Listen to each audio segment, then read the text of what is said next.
ఎంత చులకనగా చేసి వాటి ప్రభావములను గ్రహించలేకపోతుంది. ఇప్పుడు నాకు పశ్చాత్తాపం కలిగినది. కాన శాప విమోచనము ఎప్పుడు విధముగా కలుగును, దానికి తగు తరుణోపాయమేమో వివరింపుము అని ప్రాధేయపడెను.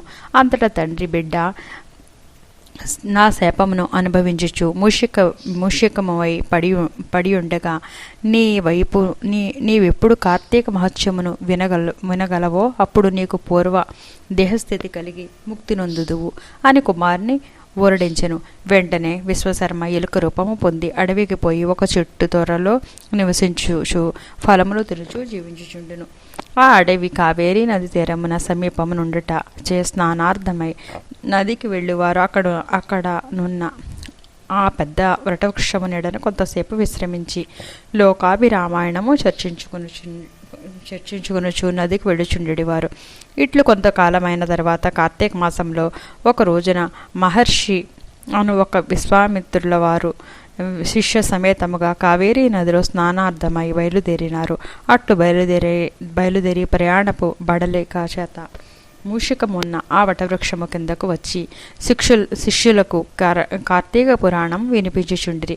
ఈలోగా చెట్టు త్వరలో నివసించుచున్న మూషికము వీరి దగ్గర ఉన్న పూజా ద్రవ్యములో ఏదైనా తినే వస్తువు దొరుకుతుందేమోనని బయటకు వచ్చి చెట్టు మొదట నక్కి ఉండెను.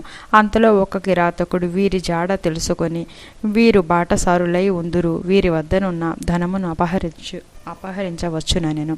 దుర్బుద్ధితో వారి కడకు వచ్చి చూడగా వారందరూ మునీశ్వరులే. వారిని చూడగానే అతని మనస్సు మారిపోయినది. వారికి నమస్కరించి, మహానుభావులారా, తమరు ఎవరు, ఎందుకు వచ్చేదిరి? మీ దివ్య దర్శనంతో నా మనస్సు చెప్పరా అని ఆనందం కలుగుచున్నది గాన వివరింపుడు అని ప్రాధేయపడాను. అంత విశ్వామిత్రుల వారు, ఓయి కిరాతక, మేము కావేరీ నది స్నానార్థమై ఈ ప్రాంతమునికి వచ్చితమి. స్నానం ఆచరించి కార్తీక పురాణము పఠించుచున్నాము.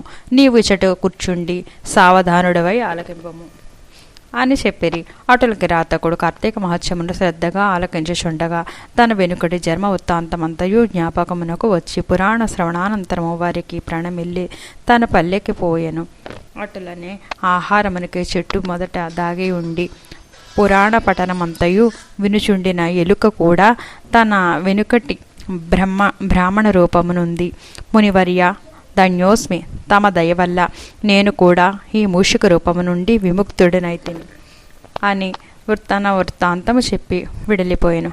కనుక ఓ జనక, ఇహములో సిరి సంపదలు, పరలోకమున మోక్షము కోరువారు తప్పక ఈ కార్తీక పురాణమును చదివి ఇతరులకు వినిపించవలెను.